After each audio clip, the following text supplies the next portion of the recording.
What's going on, guys? James Prigioni coming to you live. It's July 5th. Just doing a little bit different of an update, showing you guys kind of about like the foundation of our garden, essentially. The knowledge that we obtained and which led us to the garden and how it's come along and kind of how we're growing, how we grow, and why we're doing what we do.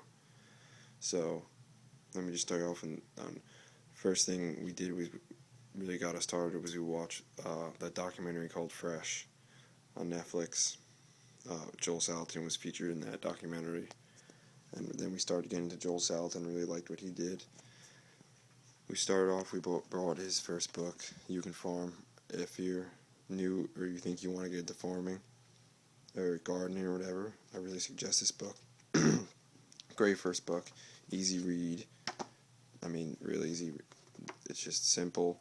He really puts the passion you want to grow and really tells you one of the main things just to get at. If you think you can do it, get out there and do it wherever you're doing right now and get it started. So that was really inspiring for us to start our garden right now and not wait and really get it going. And then we picked up 2 other books by Joel Salatin. We read The Salad Bar Beef, which was also a great book, easy read. Really got into the basics and everything and put out a good framework. Then we also read his Pastured Poultry Profit, which I can't find right now, but that's right there, his book on raising chickens. So we had started with those 3 books and then went back, and Joel Salatin references. Now, I just love Joel Salatin so much. I think he's just a great guy, everything about him. So we went back and he references other books in here, books that he thinks people should read if they like this book. Let's see if I can get to, yeah, right here. He lists books. So there was one book that he mentions multiple times, and that one is right here, Sir Albert Howard, An Agricultural Testament. So that was the next book we picked up and read. And this book, if you're already into gardening, or you're a little into it and you really want to know kind of what's going on with our food system and how much of a part of every society agriculture is and how it's the basis of every society and everything, you need to read this one. So Albert Howard is a genius. There's a reason he's Sir Albert Howard. It's because he was knighted, because he's just a brilliant man. He invented hot composting. In the book, it's not even called hot composting, right? Oh, look at that. Turn right to it. It's called the indoor process, because composting hadn't even been invented, hot composting yet. So this guy's incredible. He said it in 1940 that we were going to go a path towards either organic growing or growing with fossil fuels and things like that, and industrial growing, and you know which way we went. So he knew that in the 40s.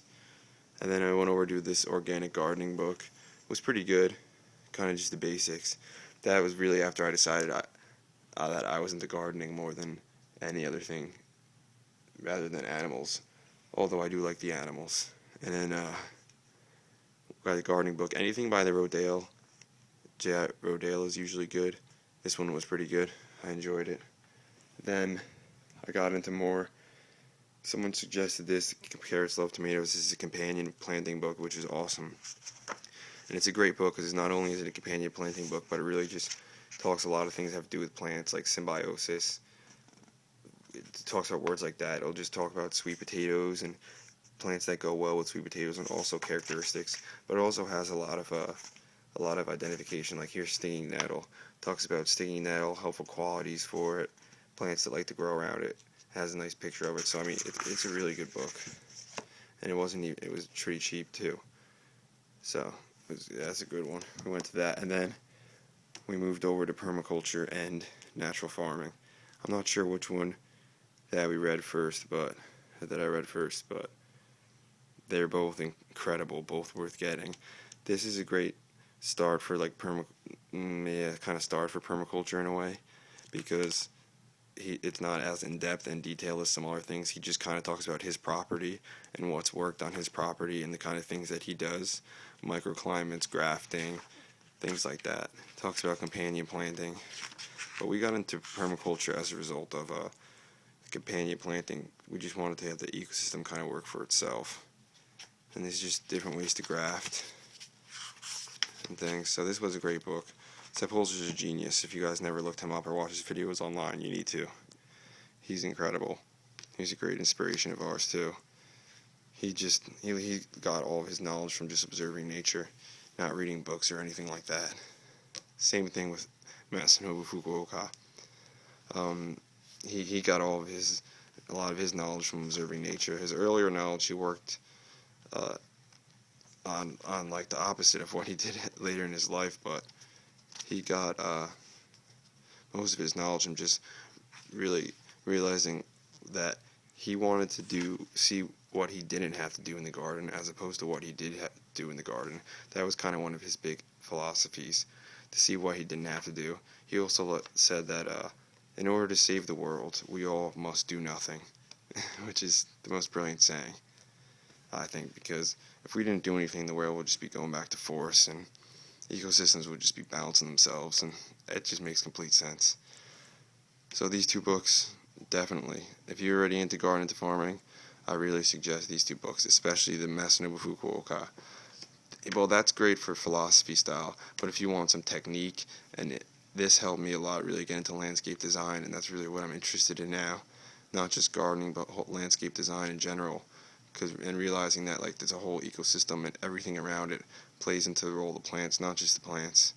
So then, and from the permaculture, I picked up Rocket Stoves because I was interested in it, and this was a good book, quick, not a hard read, really short, a lot of pictures though.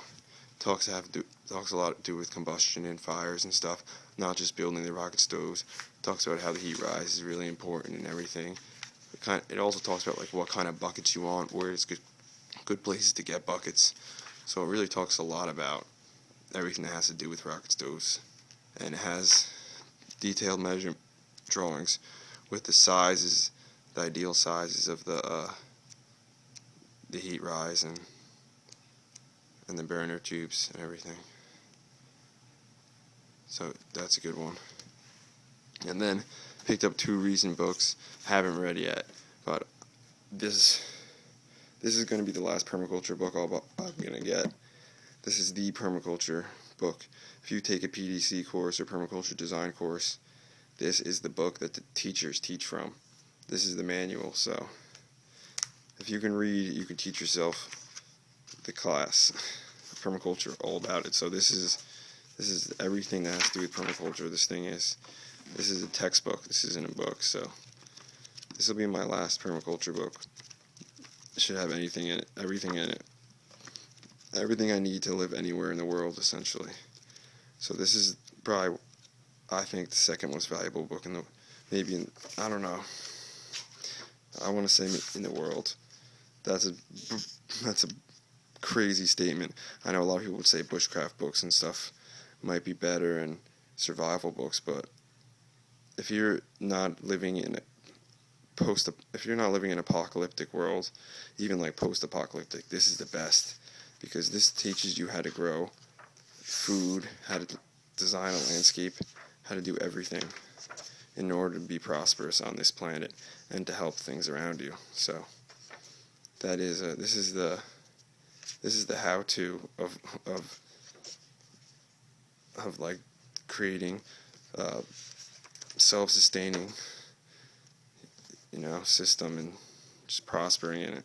So this book, I think, is incredible, and it's going to take me a long time to read this. I'm going to be reading this one for who knows how long, a year or two maybe. So this is a great book. Can't wait. Got into it a little bit, and I'm really liking it a lot.